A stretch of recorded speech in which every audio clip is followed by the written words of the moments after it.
Je me suis arrêtée chez moi, mais il n'y avait personne. C'est vraiment étrange, mais où est tout le monde? C'est pourtant mon anniversaire, et je n'ai rien reconnu dans la maison.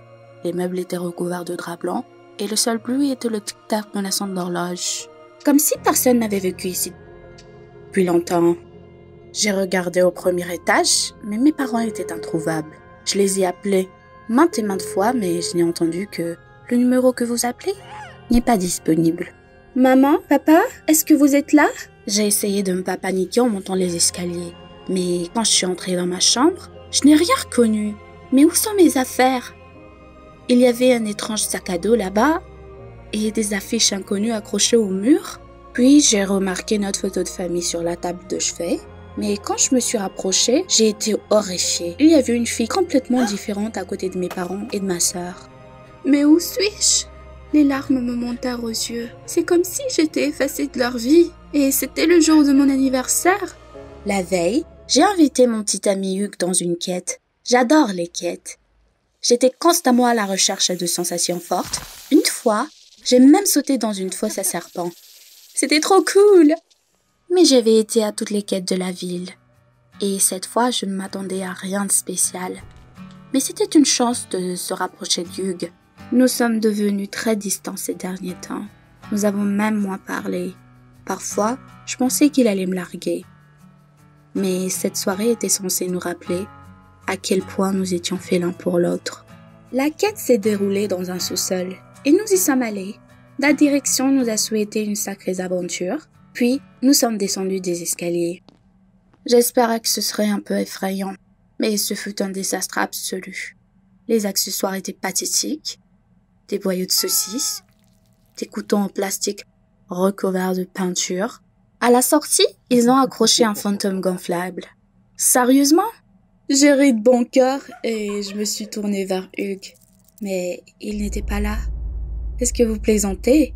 Il se tenait juste là il y a une minute. Soudain, j'ai remarqué un bracelet déchiré par terre. C'était le bracelet que j'ai donné à Hugues pour notre anniversaire. C'était donc là la fin de notre relation? Hugues vient de me larguer. Ça m'a brisé le cœur parce que j'aimais Hugues. Pourquoi a-t-il fait ça? Au bord des larmes, je suis sortie et suis rentrée chez moi. Pendant que j'étais en quête, mes parents étaient occupés à préparer les vacances. J'attendais les ballons et les cadeaux. Mais c'était très calme à l'intérieur de la maison. C'était peut-être une surprise, mais je suis allée partout dans la maison et je n'ai trouvé personne. Où aurait-il bien pu aller? J'ai essayé de les appeler, mais à chaque fois, leur numéro n'était pas disponible. La maison elle-même avait l'air bizarre. Les meubles étaient recouverts de drap blanc, comme si personne n'y avait habité depuis longtemps. Je montais les escaliers jusqu'à ma chambre, mais je me suis arrêtée net dans mon élan. Tout ici était différent. Il y avait des choses étranges, un sac à dos, des affiches. Je me suis retournée dans la pièce, complètement perdue, et j'ai remarqué la photo. Toute ma famille était en train de faire chouchou avec une fille. Mais c'est complètement insensé, ça devrait être moi. Horrifiée, j'ai reculé et j'ai laissé tomber la photo. Le verre s'est brisé avec un fracas. Mais c'est un cauchemar, je vais me réveiller. Il n'y avait aucun signe que j'avais déjà vécu ici dans la maison. Au lieu de ma chaise préférée, de mes livres, de mes récompenses, j'ai trouvé des photos de cette fille et des choses inconnues partout. Je crois que j'ai perdu la tête. Ma famille n'a toujours pas répondu à mes appels. Oh, et si quelque chose leur était arrivé? Puis, je me suis souvenu que l'oncle de mon ami Chris était un policier. Peut-être qu'il pourrait m'aider. J'ai appelé Chris et, après un long moment, elle a répondu. Ouh! Salut Chris, c'est Sarah. Je lui ai donné une brève description de la situation et Chris a dit qu'elle savait quelque chose. Le fait est que ma famille, elle s'est tuée. Chris, tu es là? J'ai crié, mais c'était inutile. Il n'y avait plus de signal. Ma souffle se bloqua dans ma gorge. Donc Chris savait où tout le monde était? Je me suis immédiatement précipitée chez elle. J'ai longuement et fortement frappé à la porte. Personne n'a répondu. Une voisine était sortie de la maison d'en face. « Tu ne devrais pas frapper à la porte. Il n'y a personne ici depuis un an. » grogna-t-elle. Mais alors, Où est passé Chris? La voisine a répondu qu'elle avait déménagé après la mort de son ami. La vieille femme a claqué la porte. J'ai rien compris. Chris n'avait pas d'autre ami, juste moi. Mais j'étais pas morte. Chris, ouvre maintenant, ce n'est pas drôle, criai-je, frappant encore plus fortement à la porte. Et puis, ma sœur aînée a appelé. Dieu merci. Mais Johanna avait fait comme si elle ne me connaissait pas. Bonjour, j'ai un appel manqué de votre part. Avez-vous appelé? Eh, Johanna, c'est moi, Sarah. Mais ma sœur a commencé à crier que j'étais une menteuse. Sa sœur était morte depuis 1 an. Cela n'avait pas de sens, Johanna. Je suis là, je suis vivante. Mais elle n'écoutait pas. Johanna m'a accusée d'être impliquée dans la mort de sa sœur, Sarah. D'une voix folle de rage, elle m'a menacée de me rendre. J'ai raccroché frénétiquement. Johanna n'arrêtait pas d'appeler, mais j'avais déjà tellement peur que je n'ai pas décroché le téléphone. Et soudain, j'ai senti comme si on m'observait. Je me suis retournée, mais il n'y avait personne autour. Je frissonnais de peur, comme dans un film d'horreur. Ce n'était pas le genre de 20e anniversaire dont j'avais rêvé. Ne sachant pas où aller d'autre, je suis rentrée chez moi. Il était déjà tard quand je suis arrivée chez moi. Tout me paraissait encore plus étrangère dans le noir.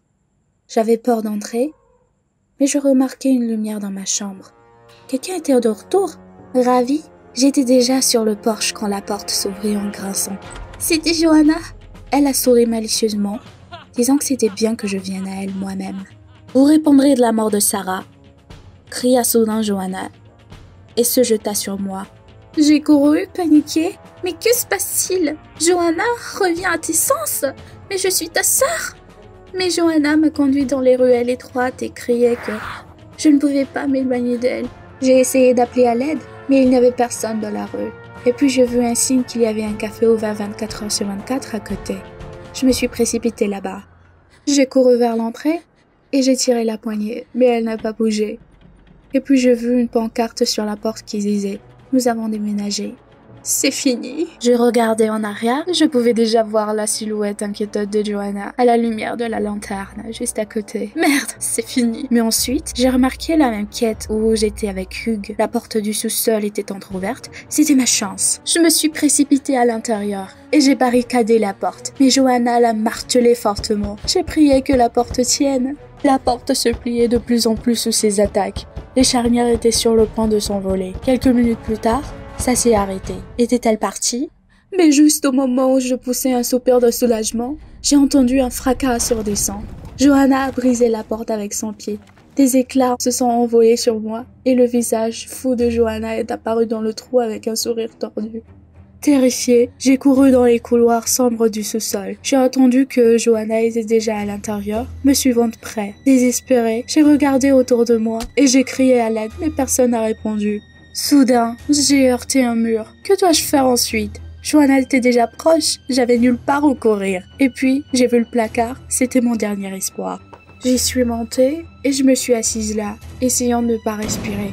Mais j'avais déjà entendu Johanna entrer dans la pièce. « Sortez, je sais que vous êtes là !» Elle a commandé. Puis, j'ai entendu les ballons s'approcher.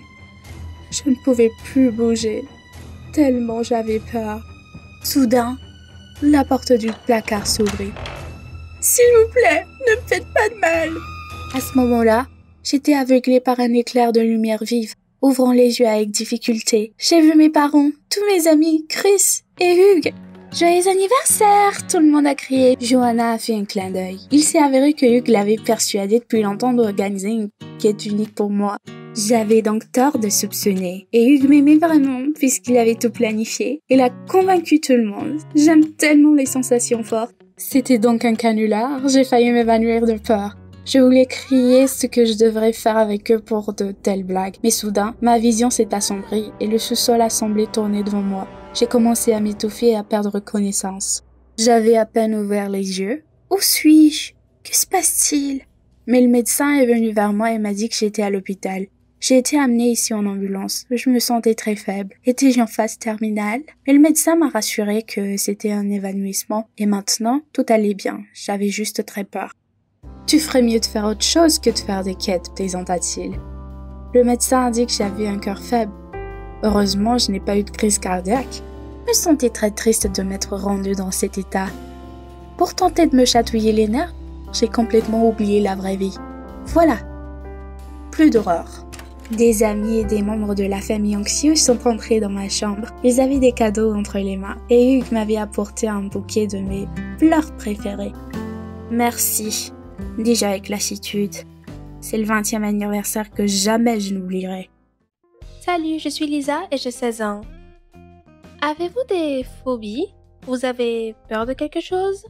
Des personnes ont peur du noir ou des clowns. De quoi ai-je peur? Honnêtement, j'ai peur de tout, mais les araignées sont au-dessus de tout. Des bestioles répugnantes, dégoûtantes et dangereuses de l'enfer, qui, pour une raison inconnue, ont envahi notre pauvre planète. J'ai du mal à y penser même maintenant, mais il y a 1 an, je suis presque devenue folle de peur. Pourquoi? Laissez-moi vous raconter. Nous avons déménagé en Virginie, du Texas, et je détestais ça. Tout d'abord, il faisait extrêmement froid, et l'hiver a commencé en novembre. Mais ce n'était que la moitié du problème. Notre maison, comment dire? Avez-vous déjà visité une maison hantée à Disneyland? Eh bien, notre maison est assez similaire. Ce n'est pas vraiment un château, mais c'est la même ambiance. C'est vieux, spacieux et flippant. Sérieusement, il n'y avait pas une seule lumière là-bas.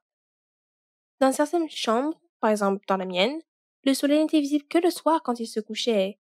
Et le reste du temps, il faisait noir. Et le sol, il grinçait constamment. Mais le plus nul était qu'il y avait tous ces insectes stupides. Sérieusement, au début, nous avons dû appeler la lutte antiparasitaire plusieurs fois. Le sol de la pièce était infesté de cafards morts et il y avait des punaises de lit. La nuit, l'air était rempli de bourdonnements de papillons. Et bien sûr, il y avait des araignées. Je dirais que c'était des araignées d'une taille monstre. Les tarentules tropicales sont peut-être plus grosses, mais j'en suis pas sûre et je ne veux même pas le savoir. Mais ces araignées-là étaient énormes. Je suis mortifiée quand j'en vois des minuscules, mais celle-là faisait la taille de ma main. Bien sûr, vous pourriez penser qu'il est stupide d'avoir peur des insectes, mais je veux dire, certaines personnes ont peur de l'eau. Quelque chose ne va pas avec cette phobie? Un jour, j'ai vu une araignée rampant dans mes vêtements dans la salle de bain. J'étais hystérique et je suis devenue folle. J'ai refusé de m'habiller.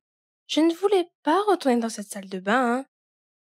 Il me semblait que la bestiole avait la taille de la paume de ma main, sinon plus grande. Tout le monde essayait de me calmer. Mais je ne pouvais tout simplement pas me calmer.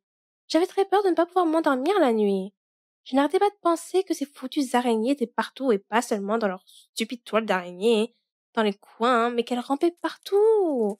Sur les tables, les sols, rampaient dans mon lit. Ce qui se passait me faisait penser à une apocalypse de zombies et le but est de me torturer jusqu'à ma mort. Finalement, je me suis évanouie, mais j'ai dormi très mal à l'aise. J'ai continué à faire des cauchemars sur les araignées, et il y en avait de plus en plus. Bordel, c'est pas vrai. Je n'ai pas pu m'en débarrasser. Tout à coup, à travers mon rêve, j'ai senti le contact des jambes de l'araignée. Elles ont chatouillé mon cou et ont commencé à ramper sur mon visage. Je me débattais, essayant de l'oublier, mais je ne pouvais pas me débarrasser de ce sentiment. Puis j'ai réalisé que c'était un rêve et j'ai ouvert les yeux. Ce n'était pas facile. Pendant 3 secondes, je me suis allongée sans respirer ni expirer et j'ai juste regardé le plafond en essayant de comprendre où j'étais. J'ai ensuite roulé du lit en criant loup et j'ai commencé à sauter sur un pied en me frottant l'oreille et le cou comme une folle et en essayant d'éradiquer la créature hors de mon corps. Mes parents ont fait irruption lorsqu'ils ont entendu mes cris et se sont demandé ce qui se passait. Une araignée est rentrée dans mon corps, cette foutue créature velue, je ne sais pas quoi faire. Elle va pondre des œufs dans mon corps, non? Ai-je raison? Ils ont essayé de me calmer en disant « Chérie, les araignées ne se faufilent pas dans le corps des gens pour pondre des œufs. Ce ne sont pas des asticots. » Mais je ne sais pas ce qu'ils essaient de faire. Oh mon Dieu. Où ai-je lu à propos de ça? En ligne? C'est hors de question, je dois la faire sortir maintenant. Maman essaie de me regarder dans mon oreille, mais elle n'a pas vraiment prêté attention. Alors quand elle a dit qu'elle ne pouvait rien voir, bien sûr que je n'en croyais pas. Comment pouvait-elle voir quoi que ce soit alors qu'elle n'avait jeté un rapide coup d'œil que de 3 secondes? Maman regardait plus près et si elle était plus à l'intérieur. Maman s'est soudainement mise en colère et m'a dit de retourner au lit et d'arrêter d'inventer des bêtises. Je lui ai crié dessus en retour que je ne pouvais pas dormir pendant que cette araignée bizarre et dégoûtante était en moi, hein. Papa a sauvé la situation. Il a dit que les araignées ne mangent pas de chair humaine et que si elle a faim, elle ne veut pas mourir de faim, à l'intérieur de mon corps, elle sortirait tôt ou tard. Tôt ou tard. Oui. Excellent travail avec cet encouragement. Le matin, personne n'a même pris la peine de me demander comment te sens-tu, Lisa? Ou comment va cette araignée géante et hideuse de la mort qui te dévore de l'intérieur? Non, rien du tout, comme si rien ne s'était passé la nuit. J'étais complètement retournée, je me sentais déjà pas bien du tout, terrible, horrible, et personne ne se souciait de moi. Le lendemain matin, je me sentais bien, mais au moment de l'après-midi, j'avais l'impression que des petites pattes bougeaient dans ma gorge. Alors je me suis précipitée dans la salle de bain pour extirper ce monstre de moi. Mais peu importe à quel point j'essayais, rien ne fonctionnait. La bestiole ne me laissait pas tranquille. Je la sentais bouger dans mes poumons. J'ai gaspillé un jour en pensant au moyen de sortir cette chose. Que mange-t-elle? Du sucre? Du miel? J'ai cherché des cas similaires sur Google, mais je n'y ai trouvé aucune information. Genre rien du tout. Je n'allais pas mieux. Chaque jour, je me plaignais que cette merde me mangeait de l'intérieur. Chaque jour, je sentais que elle était de plus en plus à l'aise dans mon corps, comme si c'était sa nouvelle maison. Chaque jour, je suppliais mes parents de m'emmener à l'hôpital, ou d'obtenir une radiographie, ou une IRM, ou quelque chose comme ça, mais ils ont refusé. Ils ne me croyaient pas du tout. Ils ne croyaient pas que quelque chose ne m'arrivait. En conséquence, j'ai développé des pensées vraiment étranges. Par exemple, j'ai commencé à aimer les salles de bain vides et sombres. À l'école, quand un mec m'a demandé de bouger grossièrement, l'espace d'un instant, j'ai eu envie de lui déchiqueter le visage avec mes dents. Cela ne s'était jamais produit auparavant. J'entendais des phrases étranges dans ma tête, provenant de livres ou de conversations peut-être. Mais le problème était que je ne les avais jamais lus ou même rencontré ces gens. Donc je ne pouvais pas comprendre la raison pour laquelle je les entendais. Savais-je que ce qui se passait n'était pas normal? Oui. Je ne suis pas une idiote finie. J'étais vraiment effrayée, mais personne ne faisait d'efforts pour aider. Et je ne pouvais pas me débrouiller seule. Je ne pouvais pas y faire face. Finalement, j'ai de nouveau contacté mes parents. Je savais que si je gardais le silence, je deviendrais probablement folle et ne serais pas en mesure de régler mes problèmes. En plus, j'espérais que cette fois-ci, mes maman et papa prendraient mon problème au sérieux et me permettraient d'avoir cette radiographie et de sortir l'araignée.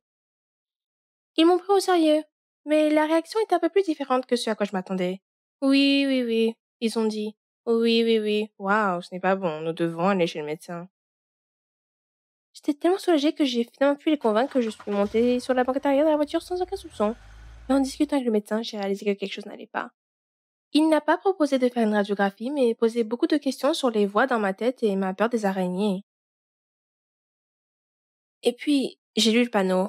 C'est un service psychiatrique. Je suis devenue tellement en colère. Je me suis défoulée sur mes parents, mon médecin et même la réceptionniste. Je criais qu'ils m'avaient trahi, menti et que je refuserais désormais de vivre avec eux.